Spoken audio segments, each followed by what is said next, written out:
Hello guys, welcome back my YouTube channel Krishna blog 512 में आप सभी का स्वागत और अभिनंदन है। आई होप आप लोग ठीक होंगे। सबसे पहले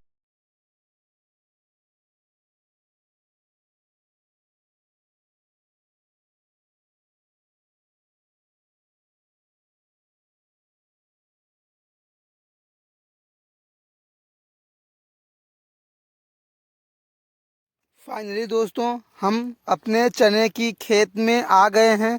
जैसे कि आप देख रहे हो यहाँ पे हरे भरे चने बड़े हैं। हाँ, आज मकर संक्रांति का दिन है। आज के दिन कहते हैं पूर्वज या मानना हो, आई होप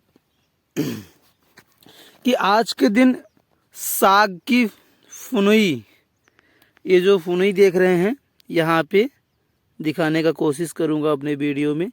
ये चीज़ आज के दिन इसे खाया जाता है। तो आप भी जहाँ हो वहाँ इसका लुत्फ़ लीजिए, आनंद उठाइए। देखिए जो मेरा चना है इसमें फूल लग रहा है। फूल के बाद फल आएगा, तो इसको ज़्यादा तो हम निकाल नहीं सकते, नहीं तो मेरा ही नुकसान होगा।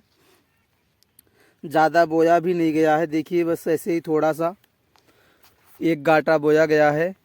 इसका साग बनता है। तो जो भी साग खाए हों प्लीज़ कमेंट में बताइए, और आप कहाँ से हैं वो भी बताइए। तो देखिए ये रहा नमक, लहसुन, मिर्च, अदरक, धनिया का पेस्ट है। अब इसको खाना हो तो मेरे खेत में आ सकता है, सिर्फ आज के लिए, आगे नहीं अलाउ है, सिर्फ आज के लिए आ सकता है जिसे भी खाना होगा। तो आज का ब्लॉग यहीं से ख़त्म करते हैं, मिलते हैं नेक्स्ट ब्लॉग में। तब तक के लिए टेक केयर, बाय बाय, जय हिंद।